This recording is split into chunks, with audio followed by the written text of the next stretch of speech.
Hello everybody, how are you doing? This is MD Tech here with another quick tutorial.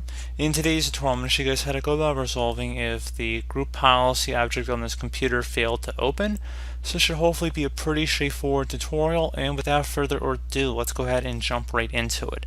So what you're going to want to do is open up the Start menu, type in File Explorer. Best match should go back with File Explorer here, so go ahead and left click on that. Select the View tab, and then you want to check mark where it says hidden items, so go ahead and check mark inside of that. And now that you have done that, we want to go ahead and select our local disk on our left side here, so go ahead and just left click on that one time. And now you want to go locate the Windows folder, so double click on that. Double click on System 32, so we're going to, when I say double click, we're just opening it up.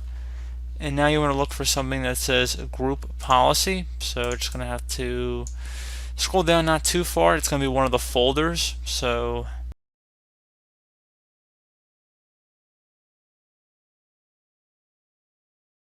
you can also just click on a folder here and just start typing group, and there you go, Group Policy. Go ahead and double click on that, and now you want to locate something that says Machine. You want to right click on that, select Rename, add a .old to the end, so again a period .old, hit enter on your keyboard, select yes if you receive a user account control prompt.